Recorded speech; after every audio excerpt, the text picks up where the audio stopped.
In the world of business, where the government through the Kenya Off-Grid Solar Access Project plans to build 152 mini-grids in efforts to achieve a universal electricity connection by the end of next year.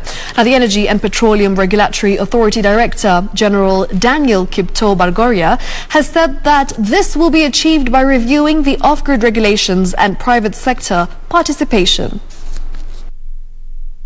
In the last 10 years, the government has intensified electrification efforts through the last mile connection, which has upscaled electricity access from 24% in 2013 to more than 70% in 2021. However, the main grid extension is expected to plateau due to the high cost of connecting households that are distant from the existing network. The Kenya Off-Grid Solar Access Project, which is COSAP, will build 152 mini-grids which will be operated by either the Rural Electrification and Renewable Energy Corporation, REREC, or the Kenya Power and Lighting Company, KPLC. In addition, the private sector is planning to establish over 130 mini-grids which are currently at various stages of development. Plans are underway to build 152 mini-grids under the Kenya Off-Grid Solar Access Project to fill the demand. Currently, over 130 mini-grids are at various stages of development by the private sector. We are looking at a Kenya National Electrification Strategy that is supporting the use of mini-grids to electrify the underserved counties or the rural counties where we do not have the national grid at the moment. Mini-grids, most of which are powered by renewable energy sources, accelerate access to safe, affordable, sustainable and reliable energy, as well as providing alternative lighting and powering small and medium enterprises.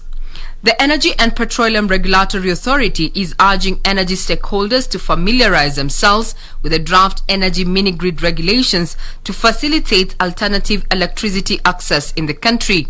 The regulations are meant to cover mini-grids of capacity up to 1 megawatt. So 1 megawatt would be equivalent to power almost 3,000 homes in Kenya, going by the average electricity consumption data for domestic households and SMEs that we have from Kenya Power. So we are looking at mini-grids of up to a capacity of 1 megawatt, and that's where the framework will be covering. For cases where we may have mini-grids above 1 megawatt, then we'll use the electricity licensing regulations that have been in place for quite some time. If adopted, the new regulations will apply to mini-grids of 1 megawatt capacity with a potential to feed 3,000 households, while those of a higher capacity will be governed by the existing electricity regulations. Plans are underway to set up at least 152 mini-grids in the country by the year 2022, at a time when government targets by that same timeline to have 100% electricity connection and distribution. If this is feasible and will come to fruition, only time will tell. I'm Regina Manyara reporting for the Prime Edition.